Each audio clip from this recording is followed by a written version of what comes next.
Oi pessoal, aqui é a Thay do canal Storytime e no vídeo de hoje eu vou dar algumas dicas pra vocês. São dicas simples, mas extremamente importantes para quando você está trabalhando com muitas produções acadêmicas. Então, seja você que está construindo um TCC ou está trabalhando num artigo científico, uma dissertação para o mestrado, uma tese do doutorado, ou de repente você está produzindo um material acadêmico para alguma instituição, né? Que é o meu caso, eu faço materiais para faculdades, né? Então são materiais que requer essa coisa acadêmica, né? Que são os artigos, são os livros que a gente tem contato. Porque a gente, quando tá trabalhando nesses trabalhos acadêmicos, mais científicos, a gente não pode simplesmente só entrar e consultar sites normais, né, artigos normais. A gente tem que consultar artigos científicos. Então, geralmente, os lugares que a gente procura é, por exemplo, um Google acadêmico, né, que eu vou falar um pouco mais disso. Então, segue essas dicas, gente, que eu garanto pra vocês que vai salvar uma parte da sua vida no meio desse processo.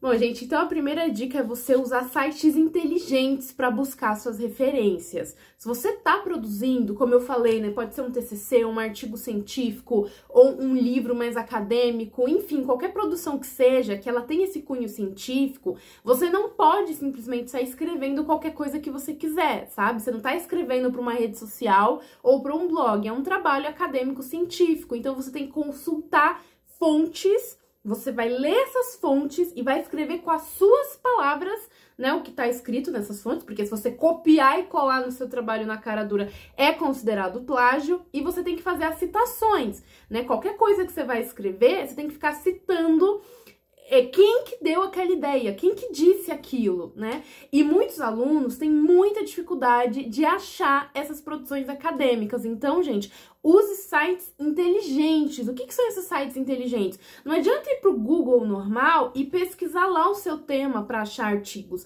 A menos que seja um tema, assim, muito específico, sabe? Por exemplo, quando eu tava fazendo a minha pesquisa sobre boca a boca online, eu digitava alguns termos ali, por exemplo, word of mouth, geralmente em inglês, né? Então aparecia alguns artigos acadêmicos. Mas se eu digito alguma palavra mais genérica, por exemplo, sei lá, eu tô fazendo um TCC sobre recursos humanos, eu vou digitar recursos humanos no Google. Gente, vai aparecer um monte de site ali, de empresas, de recrutamento e seleção, mas são sites comuns para pessoas comuns lerem, entendeu? Mas como você está procurando um trabalho acadêmico, você vai ter que consultar fontes aonde?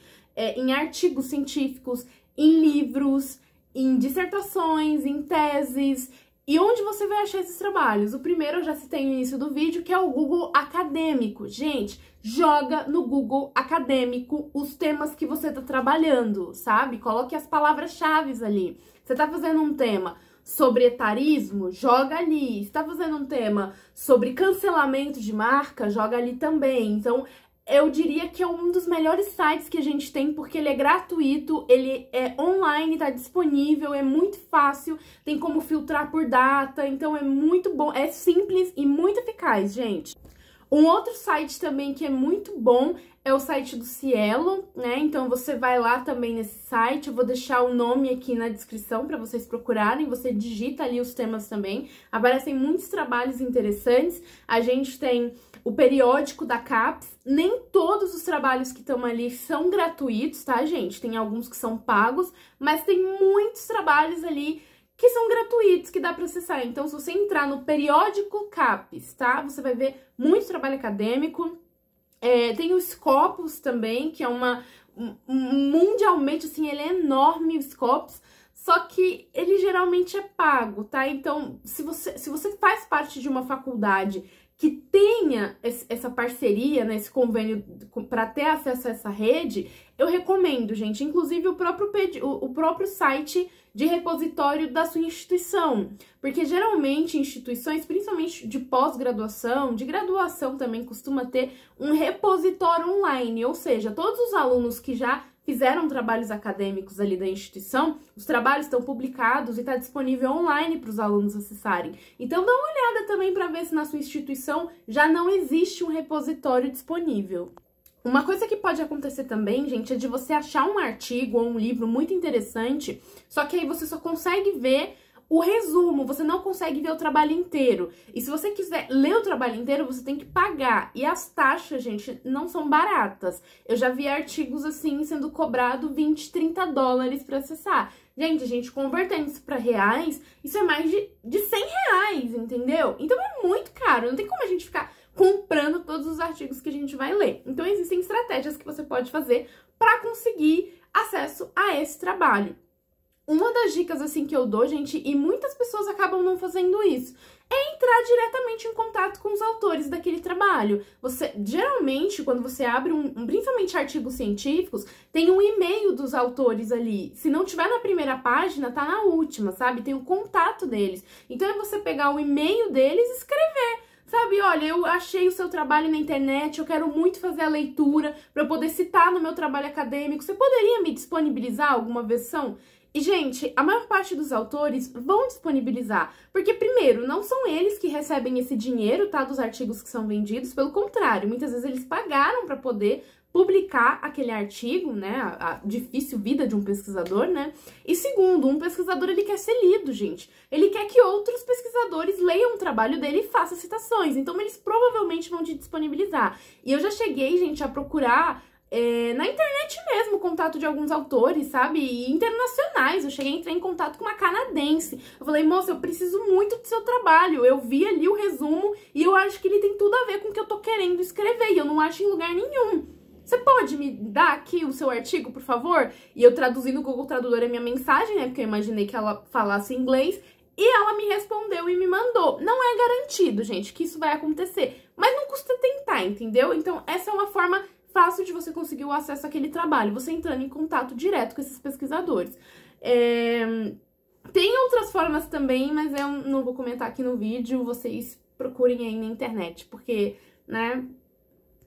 Gente, a segunda dica, né, saindo dos sites inteligentes para conseguir os artigos, é você salvar todas as fontes que você consultou. Gente, se você consultou podcast, se você consultou canal no YouTube, se foi de link de site normal, salva isso, tá? Eu geralmente não costumo citar esse tipo de conteúdo, tá? Se não é muito científico, eu leio só para entender mais do assunto. Mas eu confesso para vocês que eu prefiro mais citar um artigo, um livro, uma dissertação, uma tese, do que ficar citando podcast, canal no YouTube. Eu acho que assim, você citar um ou outro no seu trabalho, tá ok. Agora, você tá cheio de citação assim, não é legal. Mas, de qualquer forma, salva livros que você consultou, os artigos, leis, até leis, sabe? Aí eu entrei, tô estudando e tô fazendo um trabalho que cita leis e não sei o que, salva. Salva tudo isso, gente.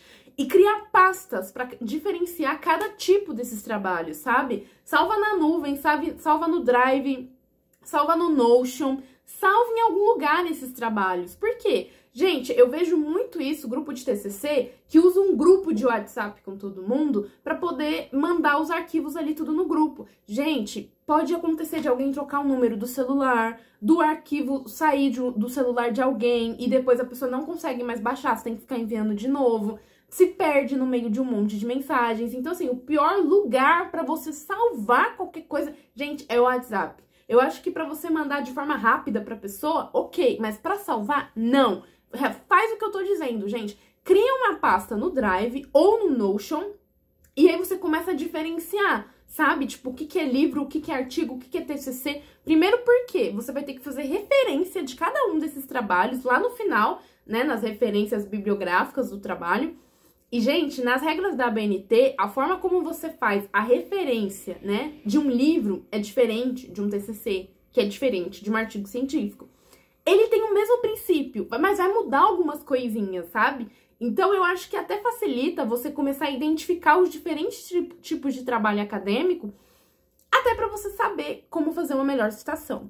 E sobre isso de salvar na nuvem, gente, olha, eu vou dizer pra vocês, isso já salvou muito a minha vida. Por quê? Às vezes você tá com tanto arquivo baixado, tanta coisa ali, gente, você vai perder aquilo, sabe? Às vezes passa 1 mês, 2 meses, 3 meses, você nem lembra mais, você citou um Silva no seu trabalho e depois você tem que colocar nas referências. Qual é o nome do trabalho? Não sei, eu só sei que é um Silva, porque durante o texto, você vai fazendo as citações, você só põe o sobrenome e o ano da publicação. Gente, se você editar Silva no Google Acadêmico, vai aparecer trocentos trabalhos. Que Silva é esse? Que trabalho que é aquele? nem você lembra mais. Então, assim, salva. E a terceira dica, gente, leia muito e faça muito fichamento. Tem gente que quer, sabe, terminar o TCC da noite pro dia e quer sair escrevendo o trabalho de uma vez. Gente, não tem como você escrever sobre um assunto que você não tem domínio. Você não leu o suficiente. Inclusive, às vezes, quando os alunos falam, nossa, eu não consigo escrever nada, eu falo assim, cara, você tem que ler e estudar mais sobre o assunto. Você não vai conseguir fazer um bom trabalho se você não fizer isso. Então, separa o que você vai ler, o que cada pessoa do grupo vai ler.